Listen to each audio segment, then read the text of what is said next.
আসসালামু আলাইকুম। আমি doctor Anharur Rahman, laparoscopy and hepatobiliary pancreatic surgeon consultant হিসেবে আছি সেন্ট্রাল হসপিটাল লিমিটেড, ধানমন্ডি, ঢাকাতে। আজকে একটি সুন্দর বিষয় নিয়ে টপিক নিয়ে কথা বলবো। আসলে আজকের বিষয়টি হচ্ছে ল্যাপারোস্কোপিক পদ্ধতিতে পিত্তথলি পাথরের অপারেশন। জি হ্যাঁ দর্শক, আমরা আগেই জানি যে আসলে পিত্তথলি পাথরের কিন্তু এখন অত্যাধুনিক প্রযুক্তি দিয়ে অপারেশন শুরু হয়েছে।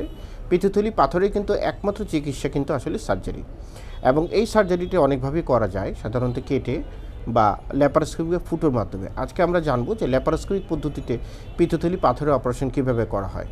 জি হ্যাঁ দর্শক, ল্যাপারোস্কোপিক বা ক্যামেরার মাধ্যমে, গ্রামে যে শব্দটি বলে আসলে কম্পিউটারের মাধ্যমে গলব্লাডার সার্জারি। আসলে পিত্তথলি পাথরের ল্যাপারোস্কোপিক সার্জারি করতে বোঝায় যেখানে ক্যামেরার মাধ্যমে পেটে আমরা সাধারণত ফুটো করে ক্যামেরা ঢুকাই এবং গলব্লাডারটি অনেক সুন্দরভাবে দেখা যায়, এবং এই ফুটোর মাধ্যমে আমরা গলব্লাডারটি বের করে নিয়ে আসি। সাধারণত 4টি ফুটো দিয়ে পেটের মধ্যে এই ল্যাপারোস্কোপিক অপারেশনটি করা হয়, এবং একটা ক্যামেরা ব্যবহার করা হয়, যে ক্যামেরাটি আসলে অত্যাধুনিক, সাধারণত ফুল এইচডি বা 4K ক্যামেরা ইউজ করে। আমাদের সেন্ট্রাল হসপিটাল লিমিটেডে অত্যাধুনিক সর্বোচ্চ লেটেস্ট ক্যামেরা সিস্টেম আছে, যেখানে আমরা এই ল্যাপারোস্কোপিক পদ্ধতি ইউজ করি। এতে দেখা যায় যে একটি এন্ডোস্কোপিক বা ল্যাপারোস্কোপিক ক্যামেরা ব্যবহার হয়, এবং বাকি যে 3টি ফুটো থাকে, একটি 10 মিলিমিটার আর বাকি দুটো 5 মিলিমিটারের থাকে, এবং ক্যামেরাটি ঢুকে একটি 10 মিলিমিটার ফুটোর মাধ্যমে। আপনি ভেবে নিয়েছেন যে ফুটোটি কত ছোট। আবার আরেক ধরনের ল্যাপারোস্কোপি যেখানে হচ্ছে নিউরোস্কোপিক সার্জারি, অর্থাৎ ফুটোগুলো আরও ছোট থাকে, সেখানে সাধারণত 5 মিলিমিটার ক্যামেরা আমরা ইউজ করি, এবং দেখা যাচ্ছে যে 3 মিলিমিটার বাকি পোর্টগুলো ইউজ করা হয়। এই ল্যাপারোস্কোপিক পদ্ধতি কিন্তু সার্জারি করলে কিন্তু রোগীর অনেক সুবিধা। কী সুবিধা? আমরা ল্যাপারোস্কোপির মধ্যে পেটের ভিতরে পুরো পেটটাকে আমরা ক্যামেরার মাধ্যমে প্রায় 10 থেকে 100 গুণ বড় দেখি আমরা।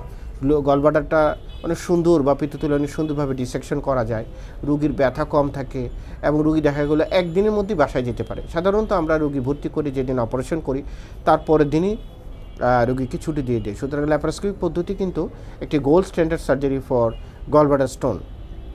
অনেকে প্রশ্ন করে থাকে কেটে করলে বেশি ভালো, ল্যাপারোস্কোপিক ভালো না। আসলে এটা প্রচলিত একটি কুসংস্কার। এই কুসংস্কার এই কুসংস্কারে আপনারা অবশ্যই মত দেবেন না এবং গা ভাসাবেন না, কারণ ল্যাপারোস্কোপি হলো ওয়ার্ল্ড স্ট্যান্ডার্ড টেকনোলজি, এবং এই ল্যাপারোস্কোপিতে কিন্তু অনেক অত্যন্ত টেকনোলজি ইউজ করা হয়।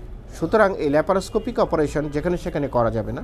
উন্নত মানের ক্যামেরা সিস্টেম থাকতে হবে, দক্ষ সার্জন থাকতে হবে, এবং একটা ভালো অপারেশন থিয়েটার থাকতে হবে। কারণ এই ল্যাপারোস্কোপিক গলব্লাডার সার্জারি করতে গিয়ে কিন্তু অনেক কমপ্লিকেশনের মুখোমুখি হয় যদি আপনি দক্ষ সার্জনের কাছে অপারেশন না করেন, কিংবা একটা ভালো ক্যামেরা সিস্টেম ইউজ না করেন।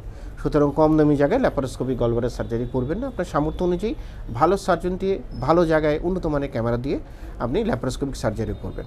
আমাদের সেন্ট্রাল হাসপাতাল লিমিটেডে 4K রুবিনিয়া নতুন আইসিটি সিস্টেম ক্যামেরা চলে এসেছে। আমরা এটা দিয়ে সার্জারি করছি অত্যন্ত সুন্দর এবং সহজলভ্য প্যাকেজে। আশা করি আপনারা যে কোনো সমস্যায় গলব্লাডারের যদি ল্যাপারোস্কোপিক সার্জারি লেগে আমাদের সাথে যোগাযোগ করতে পারেন।